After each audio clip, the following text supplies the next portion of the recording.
Hey, my strangelings, welcome to Mystic Mondays. Today I have a very special guest. I mean, come on, most of us, I'd hope, just witnessed the solar eclipse. And isn't there another one coming out like in another 20 years plus or so? So if you got to witness it this morning, you witnessed something very magical. I got to charge my crystals and collect some eclipse water that I think I'm going to be doing giveaways on, but stay tuned for that. And without further ado, let's get on with today's episode.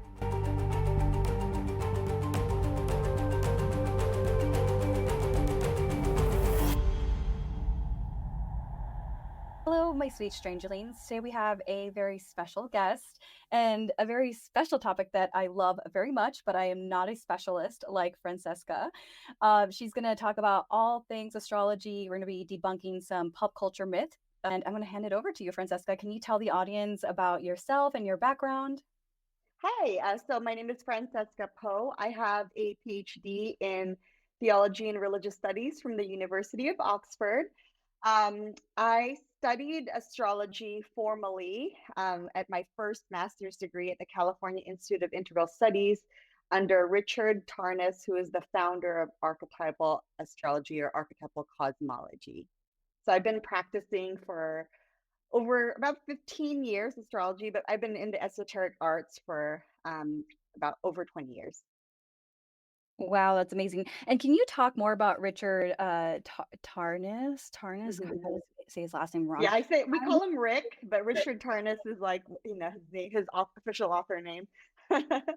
Yeah, he's written some amazing books. But can you talk a little bit more about who he is too, and like why that's really a special fact that you got to work with him and study under him? Yeah, I mean, I would consider him probably the best astrologer out there. I'm a little bit biased because of that. He is well known to be the person that really spearheaded the movement to lay out academic evidence-based research on astrology. So when I actually took my master's degree in the institute that he's teaching at, he's actually retiring this year, or he just retired end of last academic year, and his retirement party is this year. So unfortunately, if you want to work with him, it's no longer possible. You can only work with his former students now. So you can work with me. Exactly. um, yeah. So he wrote a book called Passion of the Western Mind, which is a book on like a history of thought and culture, but it's really acting as a backdrop to his what he would call his magnum opus, which is Cosmos and Psyche, which is the astrology book. Anyway, so I wasn't originally planning on studying astrology, but I was an esoteric practitioner and I was interested in his philosophy. So I had to learn astrology. So I kind of stumbled upon it. So I had all of the original, like I had all the popular myths about astrology. And I was kind of like, okay, well, I guess I'll take this class. And then as I was taking it, I slowly, like as I was learning the archetypes, as I started learning how it all works, and as I obviously like asked him all my questions about astrology that my misconceptions, I was able to start predicting charts. So when I think that's kind of what changed my mind about it, because if there's a level of predictability, then that kind of gave me the empirical evidence, and the first thing I saw was actually like I saw there was a pattern within every single person that I've dated. So when I looked at all their charts, there's like a certain pattern in all of them. I was like, wow, okay, I guess I'm really attracted to that. And then from there, I could start predicting what was in other people's charts, like not their whole chart, but like certain elements of it. So that's when I was convinced that there was a level of empirical evidence behind it. And then obviously reading the book and just taking the class and really learning how astrology works, kind of a lot of those popular myths that I had got debunked. And this is the reason why I published this article that just came out, because I think it's a lot of the questions that I get and a lot of questions that I had. And it's nice to kind of just have it laid out in one read. Well, so you touched based on the misconceptions. So I Yeah. think this is a nice segue into it Yeah. because There's so many misconceptions, and I have friends, and granted, like I'm not like expert like you are in terms of like astrology, but I would say that like I've read books on it. I'm very much an enthusiast for sure. I have a pretty good amount, maybe not up to your level, but the fact that I'm not doing like the new agey astrology stuff, right? And I tell my friends all the time, like, there's no cusps. What are you talking about? There's no cusp. You're not a Gemini Cancer cusp. Stop it. And So you can use the word cusp. They do, I mean, because I wouldn't say they don't exist, but also the way that people use it, that I guess is Mhm. wrong, right? Yeah. That's basically what it is. Like in terms of So sun sign, they're not a thing. Like in terms of sun sign, that's not a cusp, Yeah. yeah, I mean, but it tells you that they're like at, their sun is at the borderline, but you already know that by the birthday, Mhm. you don't have to say I'm this cusp, like if you know what their birthday is. Um, but basically when you say, so I'll get to your original question. Yeah. Um, So, so when you say cusp, it basically just indicates that your sun sign, or when anything is at a cusp, it means that it's a border between two houses or two constellations. While social media has done a really good job, I feel like especially with TikTok, I literally was on astrology TikTok for such a long time. But I'm really thankful for that because that's how I found out about Richard and his work. And No, you're giving yourself a disclaimer about astrology just with the conversations that we've had astrology. I can tell that you have like a humility towards like you understand astrology well enough to know what you don't know. And I think that's Mhm. like the biggest part of it. I think everybody assumes they know what astrology is already. And I think that's when it becomes dangerous, right? Yeah. I think you know enough to know what you don't know, right? Yes. So, Yeah, yeah. I think people need to do that with any practice, really, honestly, more humbleness on that, or Yeah. humility on it, I mean. But okay, Yeah. so I went down this rabbit hole and I saw like ask astrologers on Reddit. And I just wanted to give you a couple of funny like forums Oh because no. so Okay. 2 years ago, they posted, "What is the most desirable sun sign?" And literally, it was just like a bunch of topics of sun signs. Like, what are your parents' sun signs? Are they still together? I find this is a sun sign I find really annoying. Or GIF us your best trait based off of your sun sign. And so I want to talk about sun signs and just like what is a misconception on it and what is it really? Can you give us a little bit Mhm. of information on that?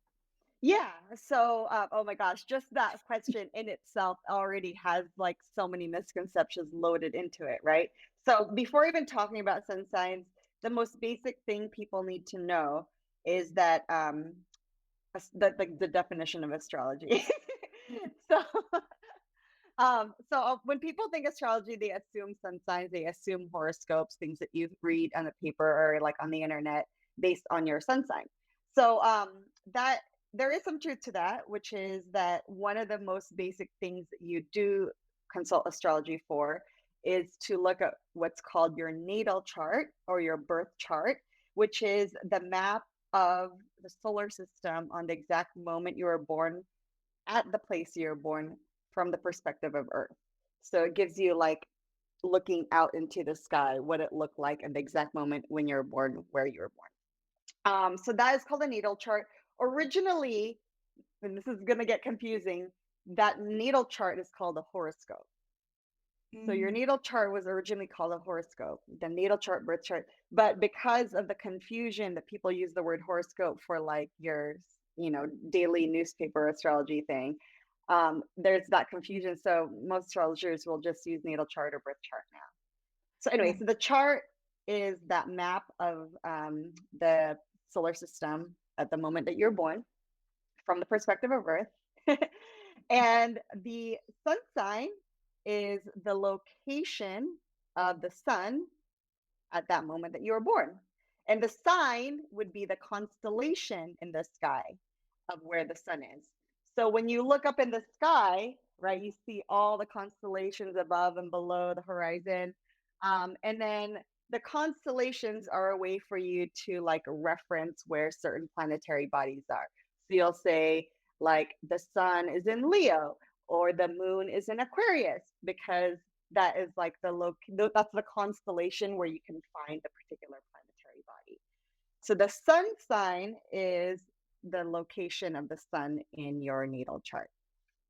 I love that, like, very much, like, academic way of explaining it because most of us know our sun sign as, like, "Oh, I was born in May 22nd, so I'm a Gemini," or "I was Mhm, born October 16th, so I'm a Libra." mhm, But, mhm.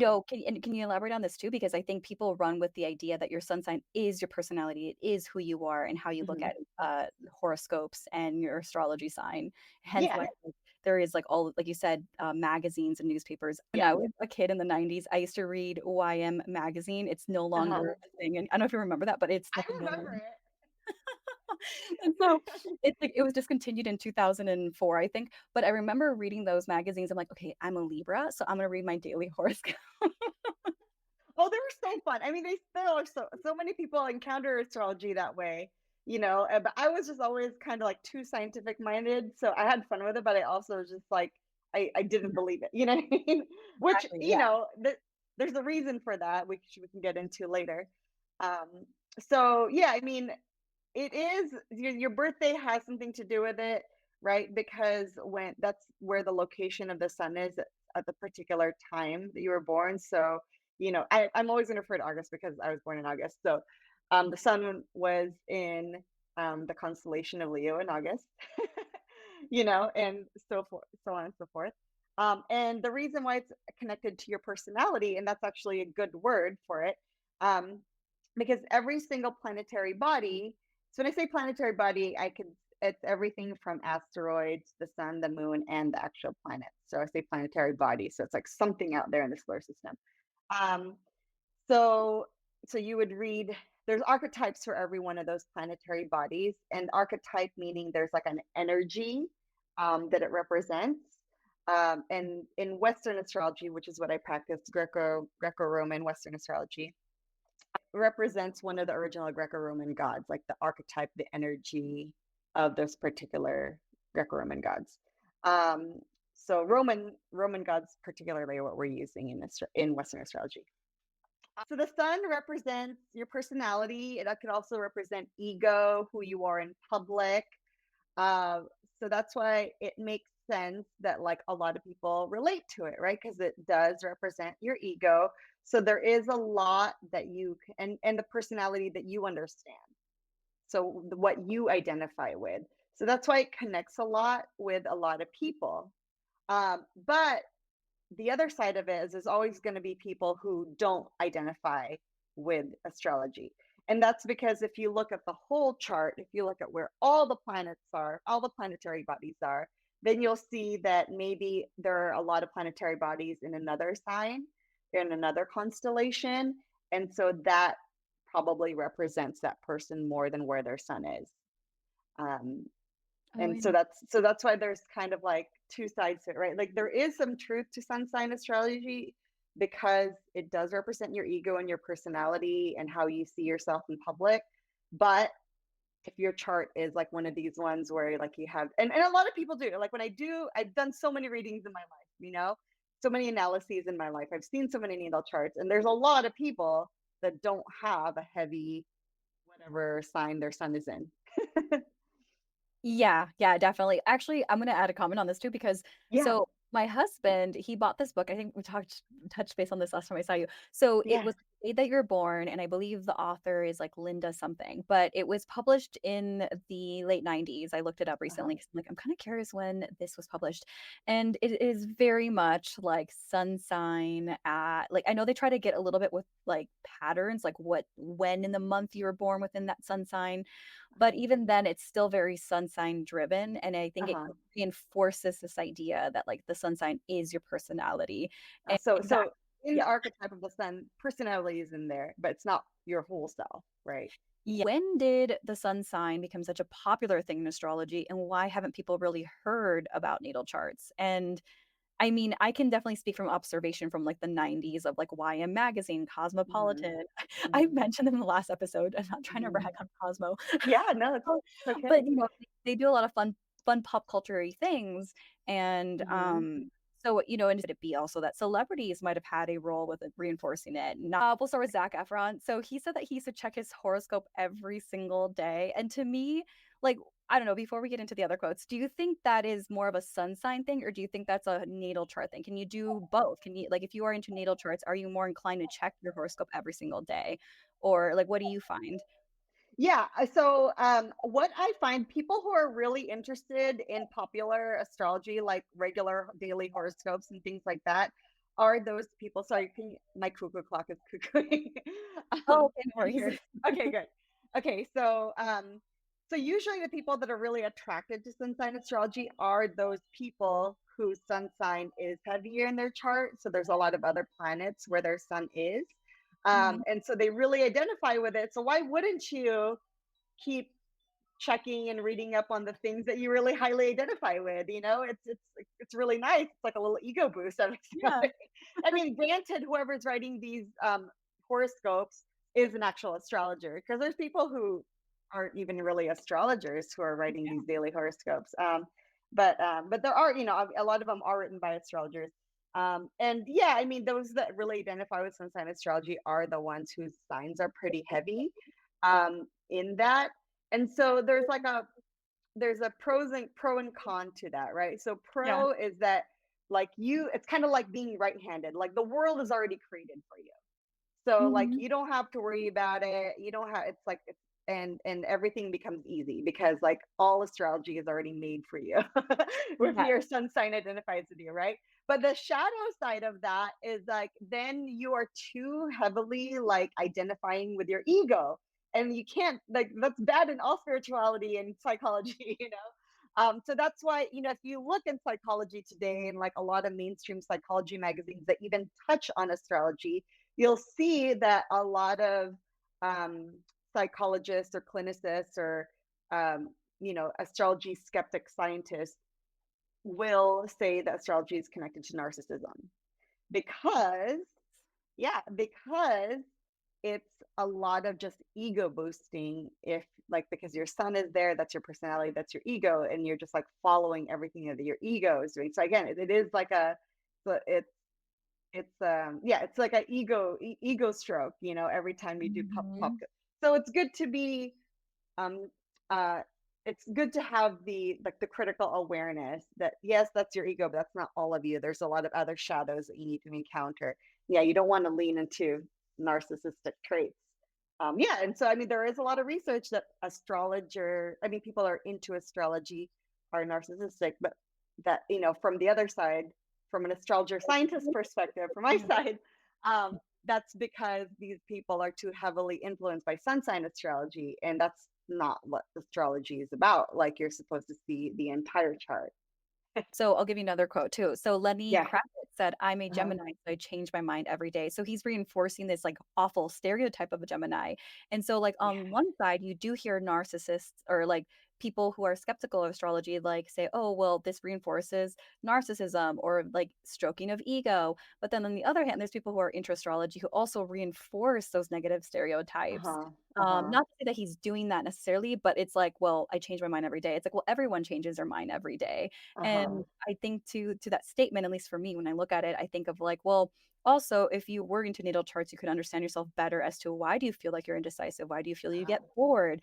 So Right. I guess like that being said, have you found that when you've done readings and stuff like that for your clients who are looking to have their natal chart read, do Mhm. they reinforce those negative stereotypes from time to time when they first get into it, or have you heard commentary on that? Like, what are your thoughts on that? Yeah, so it is really interesting. So two answers to that.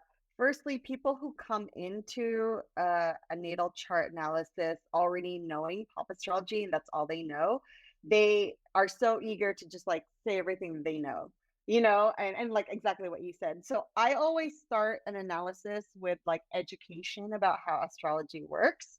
Um, so that all like the debunking of the myths already happened before the actual analysis starts happening. But what's funny is, like, I rarely do just casual readings with friends and everything. I think it's kind of bad for the practice, and it gets into that weird like pop astrology conversation, and it's hard to steer it away from it. So I always want to have like the sacred space of like a full comprehensive analysis. Um, So yeah, I mean, so basically I do the education part first. Like the first 15 minutes is like just telling you how astrology works before we actually get into the chart. Um, and yeah, I mean, what was the other part of it? What was it specifically? The question is like, do I get a lot of people that do that with astrology? Like Yeah, when I and do like the readings? Yeah. yeah, and like how it can be dangerous in a way that people Hmm. stereotype the negative aspect of Yeah. sun signs. Yeah, exactly. So it reinforces those negative. Uh, that's why I mean I would always highly recommend people to get a natal chart analysis just because once you learn that, then it just the whole process in itself like debunks a lot of like your stereotypes, right? Only the other thing I was going to say too are there are a lot of astrologers out there that will reinforce a lot of the myths too. So Yeah. people who aren't necessarily formally trained, so they just like studied from Google University, like um, I mean, there's nothing wrong with being self-taught, but there needs to be some kind of foundation, some kind of like mentorship behind it all so Yeah. that it can be a grounded practice. So there are a lot of astrologers out there, and just like as a lot of like divination practices. There can and one of the criticism for divination is the confirmation bias behind it all, Oh, right? So absolutely. there might be a lot. There are astrologers out there um, are who want somebody to give them the information, like in a reading, right? Yeah. Like that, you do get a lot more if you engage, but I think there are um, divination practitioners out there that are highly dependent on what their client is giving them when they're Mhm. doing their readings. Yep. But a real skilled astrologer will just be reading the chart and be displaying like the options available with like the energies and the aspects that are given on there. And then it's up to the client to really make those free will choices on their own, you Oh, know? absolutely. It Yeah. actually makes me think of so this was one time that there's this astrologer that I know, and I actually was enjoying their content. I think they took a break. So I say was, but I loved their content. They were actually doing something that I think was a little controversial. So they were looking at this degree in serial killers, like the evil Uh-huh. degree. That's what she called it, but it's not an evil degree, but she's just inclining of it. And I was like, interesting. So Uh-huh. she did it with true crime, essentially. I'm like, oh wow, that's an Hmm. interesting spin on that. Hmm. And yeah, I can see your face. You're like, that is gonna be a crime.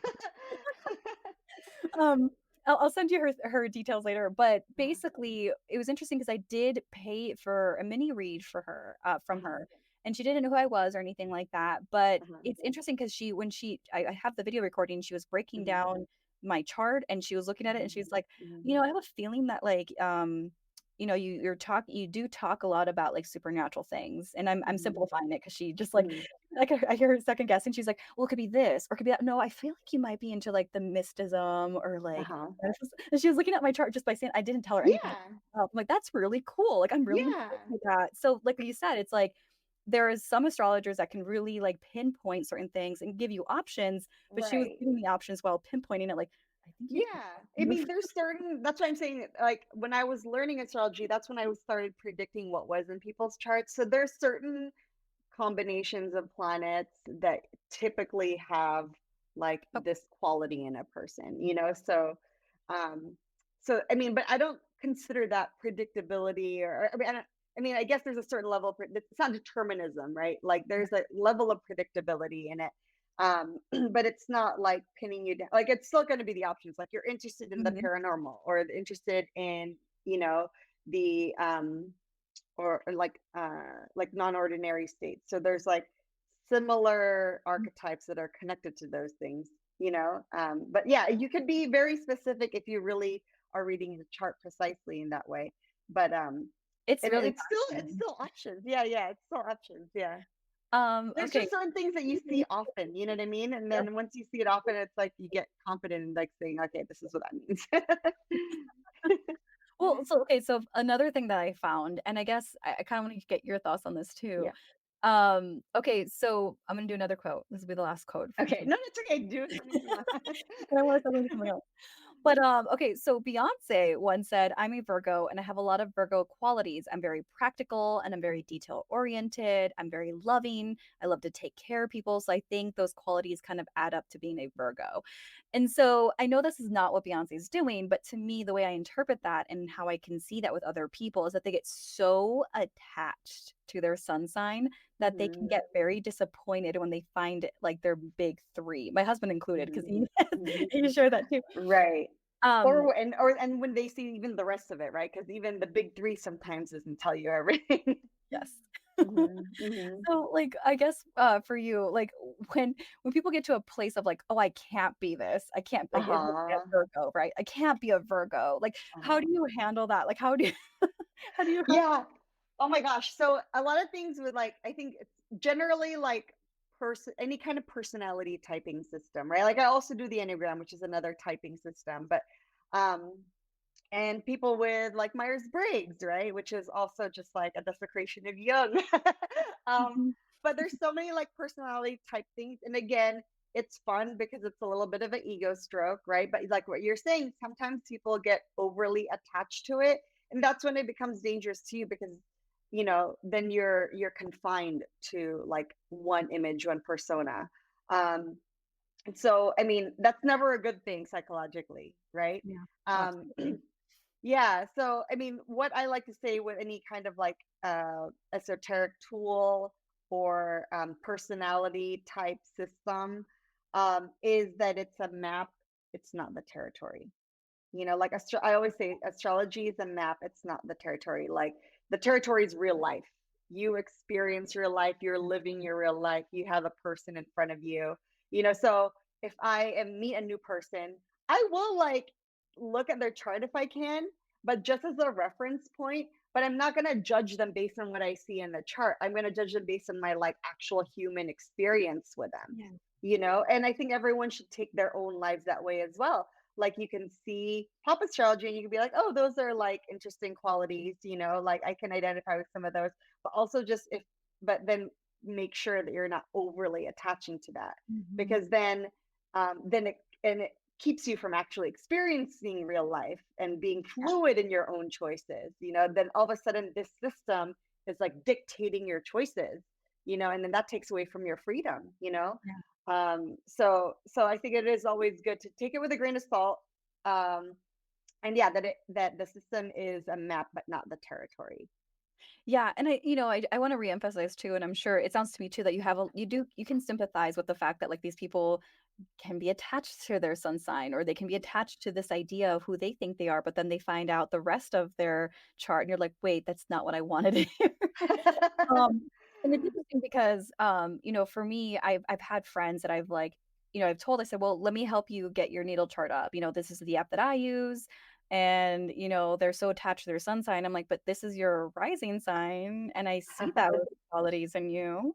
Mhm, And they just will bulldoze through that. But I mhm, digress. So, with that being said, I have mhm. a question for you, and then I wanna get into another question because I'm bringing up this. What Uh-huh. are good, apps, or what do you recommend if people wanna, like, learn it? Or do you recommend people don't use apps, t for their natal charts or websites and just go straight to an astrologer? Yeah, I mean, I think so. The first step I would always give everyone that's interested in astrology is to get an actual natal chart analysis. And then from there, my main recommendations are books. So read these books. I gave you like a list of them, right? And then the one website that I think is tried and true is astro.com.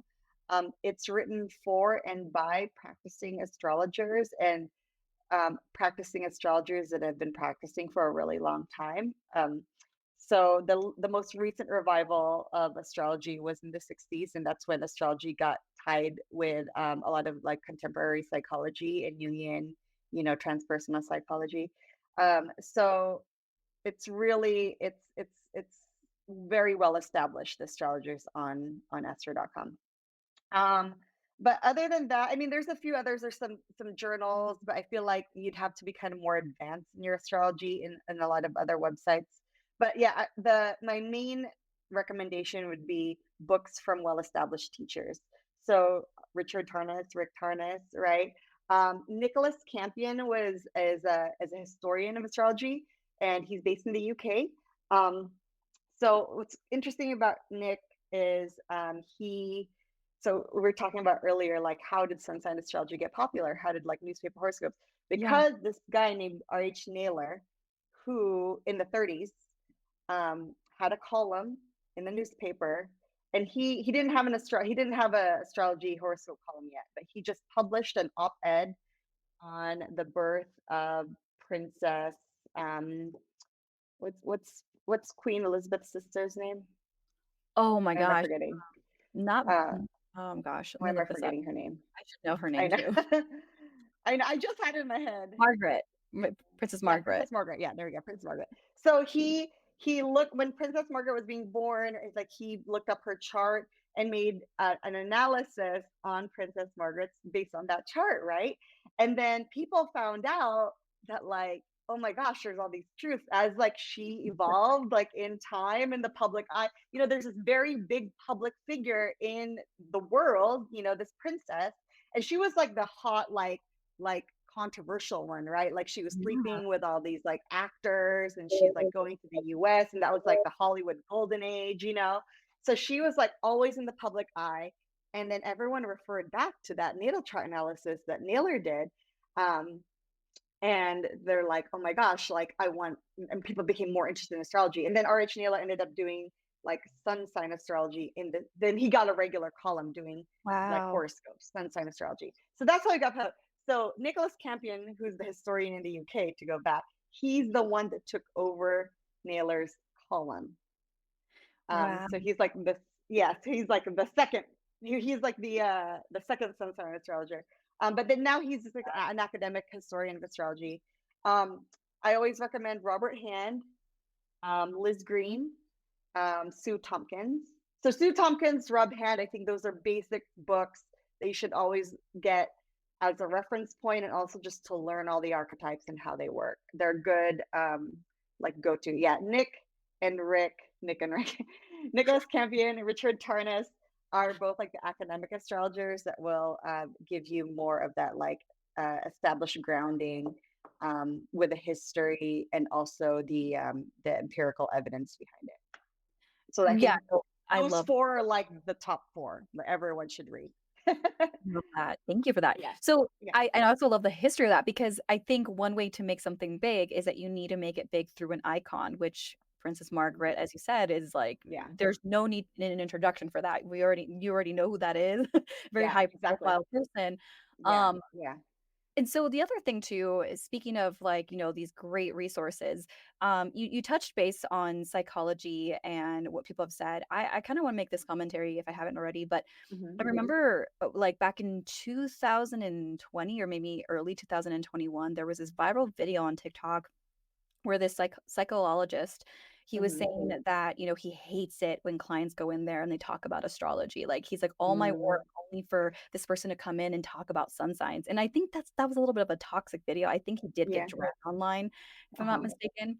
But there's people like that, right? And I think this is another thing too for me personally, because I definitely, yes, while I started off with like very new agey mainstream astrology, I've also gotten into more of the natal chart, and I do feel like that is a great way that I can understand myself a little bit better. And like, Hmm.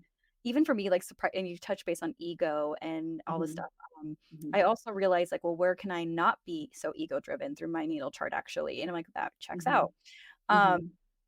and so with that being said, though, like, I know that there's people like that who are, have this academic degree of some kind, in this case, psychology. There's people like that too that will turn around and say that like astrology is a pseudoscience. Can you get into Hmm. why people think that is and why it's not a pseudoscience? Yeah. So, like what I was saying, oh, there's a couple things. So, historically, a lot of times people think that it's like the church, like mainstream Catholic church, that is like the biggest enemy of astrology or esoteric practices. But it's actually not. It's actually the scientific revolution, the Enlightenment that did that. So, it's always had an ambivalent relationship with the church because the church is always trying to like define what is like a heresy and what's not.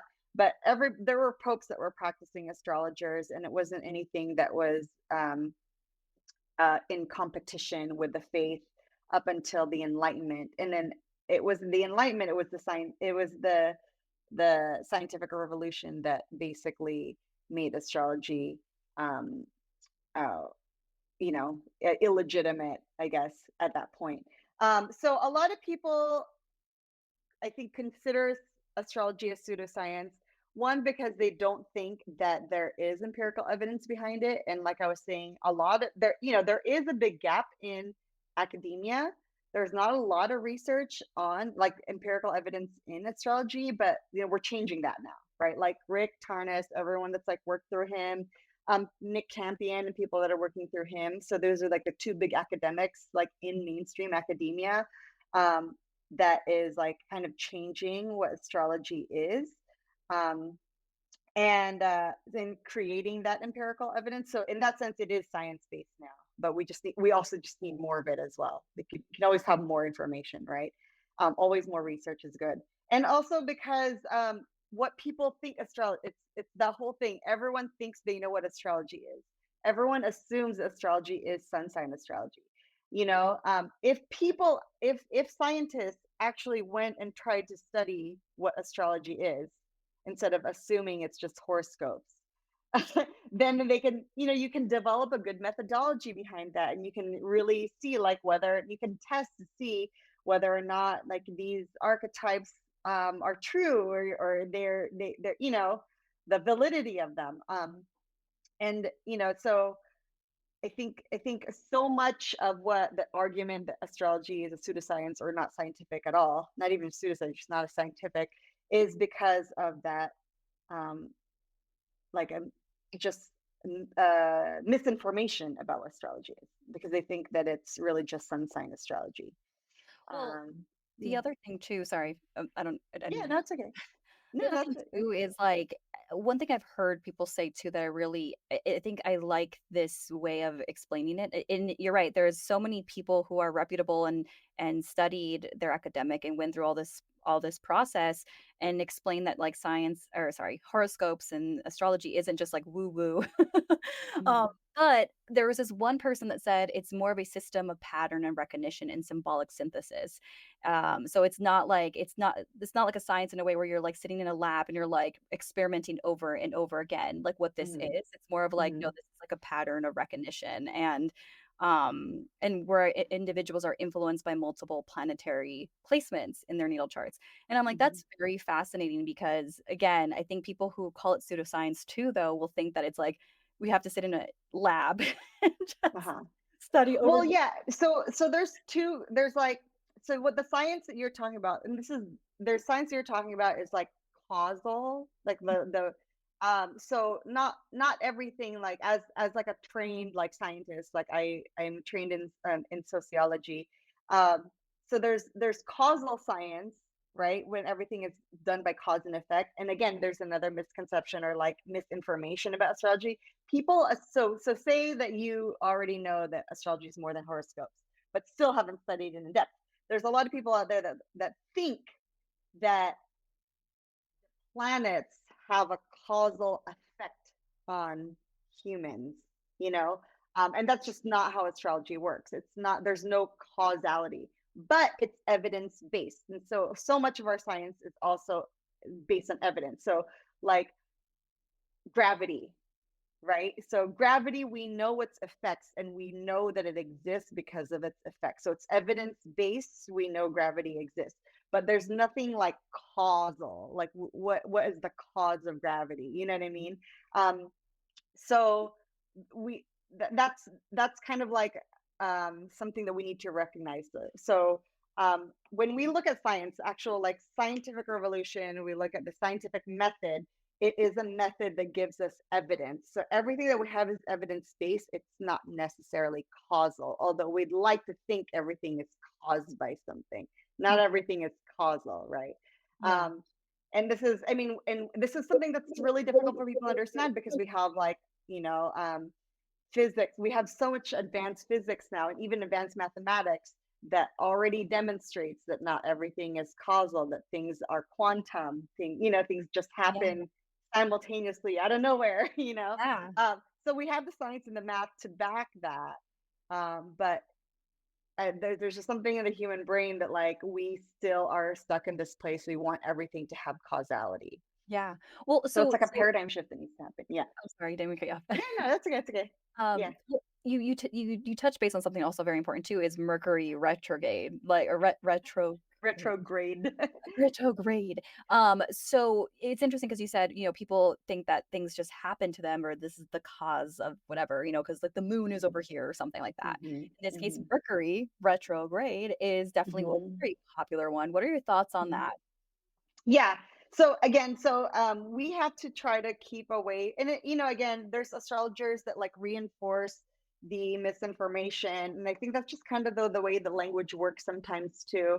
Um, so Mercury retrograde is when we're looking at the sky, it looks like Mercury's moving backwards, or any planet in retrograde. It looks like from Earth's perspective, it's moving back. It's not actually moving fast backwards. It just means that like the speed of their orbit kind of like slows down a little bit. So like when you're behind a stoplight, there's two cars, right? And then if you move faster than the car next to you, it looks like they're moving backwards, but you're both moving forward, but you're just speeding up faster than them.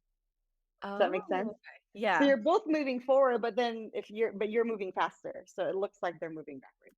Oh, So okay. so retrograde is basically there was just like a change in speed in the way that the planet is moving. It's still moving forward. It just slows down a little bit, or we speed up a little bit.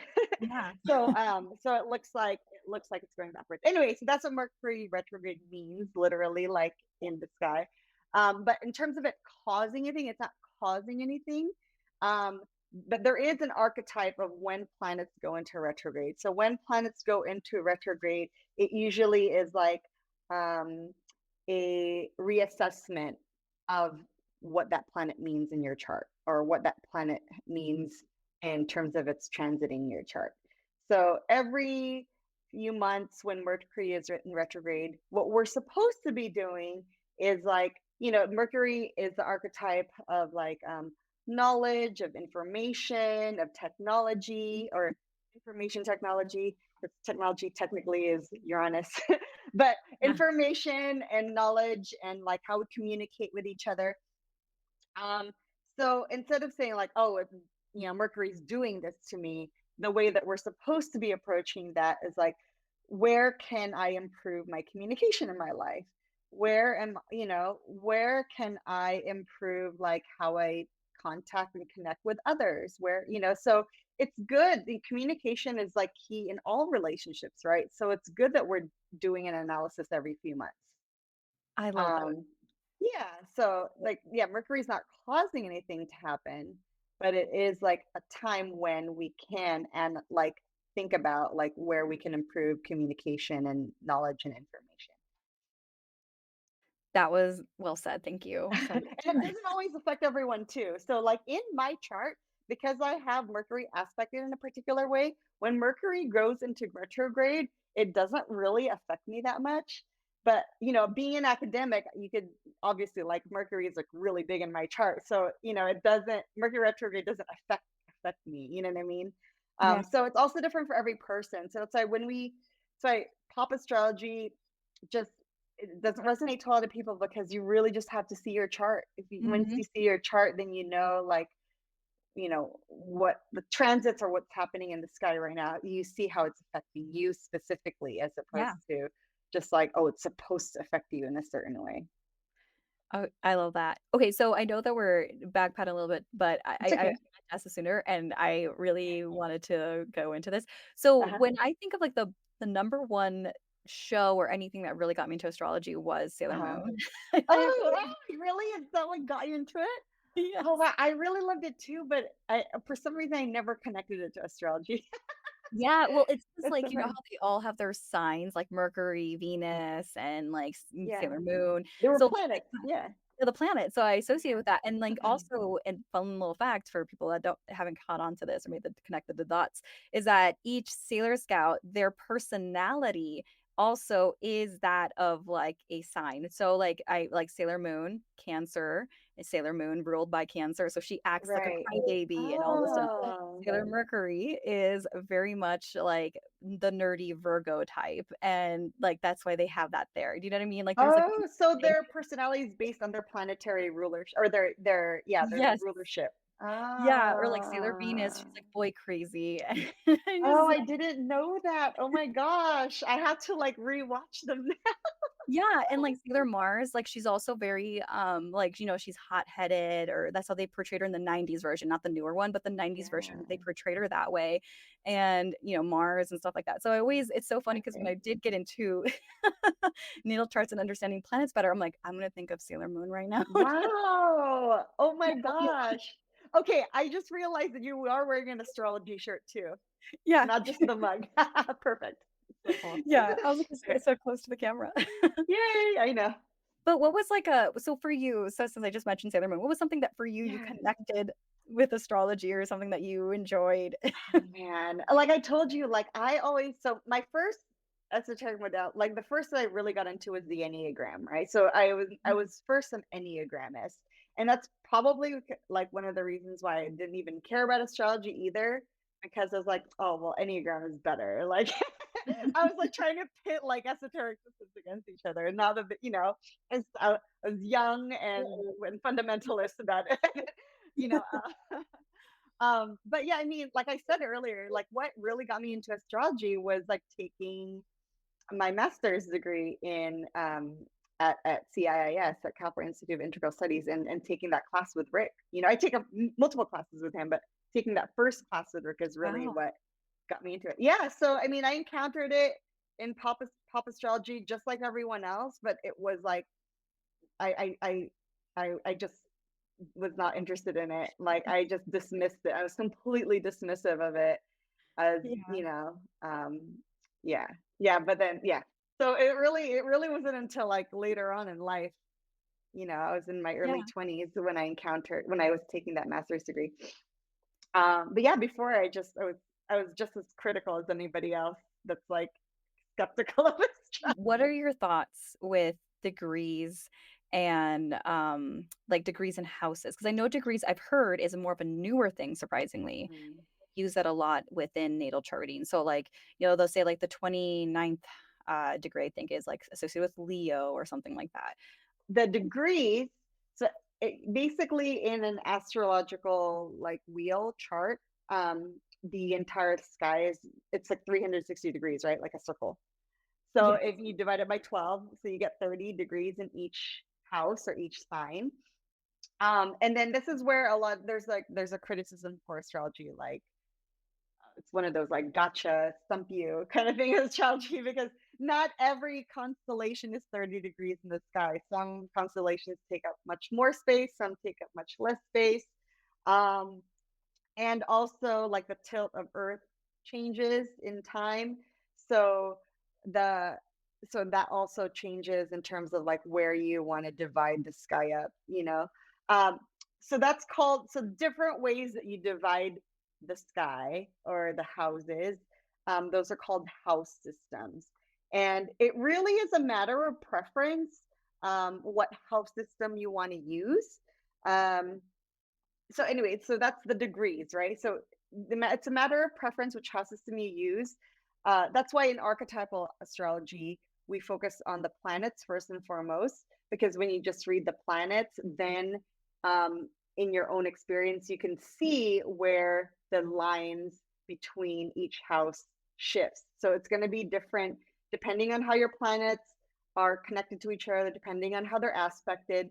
You can see like where your actual like house divisions are. You'll be able to experience that Oh, okay. personally. And that's why I said like houses that like I don't cover until like later on in like multiple readings. Okay. Um so because like yeah, in those cusps they can switch.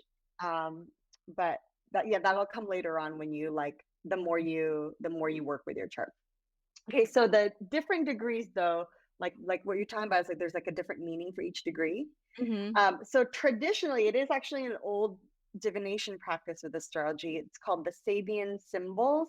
So every single degree, there's 360, like in the way that you have like, how many, like 72 tarot cards, right? So you'll have 360 different archetypes that it represented in each degree in the wheel. So it can just, that's another divination practice that's traditionally used in astrology, you know, old Western astrology. So you could pick like any, you could spin a wheel, or spin a pointer, Yeah. I guess, an astrological wheel, and you could point at any one of those, and then each one of those degrees represent an archetype.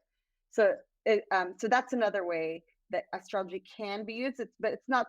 I mean, it's a traditional practice, but it's not astrology in the sense of like you're reading the planets and the houses and the constellations. But that's just another way that degrees are used. Yeah. Wow. Well, okay, so this all comes full circle though, because we talked Okay. about all kinds of different things with astrology and the Uh-huh. degrees and just a lot of good information. So, Okay. before we wrap this up, I just kind of want Mhm. to have the audience know a little bit about what you're working on, Mhm. where they can check out your work, and because I feel like you have a lot of exciting stuff coming up.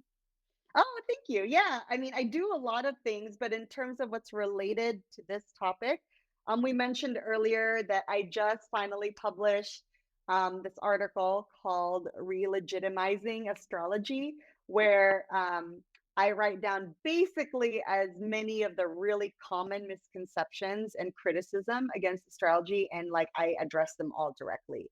So the subtitles are "It's not science based." It's not, yeah, so it's not science based, it's against my religion, it's all confirmation bias, and a bunch of others in there. I have like a list That's of good them. stuff. Mhm. Yeah, so that's on astro.com, and you can find it on my website. So friend, it's francescapo .wordpress.com. You can find the article there. You could go to my Instagram, which is fancy_po, and I have like a link to the astrology article there too. So I'm publishing two articles in a book on paganism that's coming out on Equinox. It's a major academic publisher. Um, so I have two chapters. One of them is in contemporary witchcraft, and another one is on astrology and the tarot and how they connect to like the paganism in the broader perspective. Wow. So that's coming out within the year. It's called Paganism in 5 minutes, and it's an academic book, but it's good for like a non-academic. It's created for non-academics, but basically just shows different practices and experiences of pagans and contemporary pagans. That So sounds that's coming out on Equinox. You could also find that website. Yeah, yeah. So and then other than that, like I do astrological analyses. I do individual mentoring and group workshops. So all of that you could find on my website if you want to just like call me and hit me up and want me to do something for you. Oh, yeah, and you're officially on, Google as an author. If you look I you know, I'm an official Google author. If you like Google Francesca Po, I come up, so it's yes. really cool. Yeah, I'm a published author. I have more than 3 books. Yeah. Thank you so much for being on this episode, and I feel like I learned a lot, but I hope people learned a lot too, and they Thank you so much for having me. It's so fun to talk to you about this. I feel like yeah, you asked really good questions, and we covered a lot, yeah, in just just a fun short talk time. everything. Yeah, yeah, All right, awesome. guys. So we're gonna wrap it up here. Just remember, you guys, that I will have the information in the description below. I will also be posting my email if you guys have any notes or if you guys have any recommendations. And with that, remember, you guys, stay strange.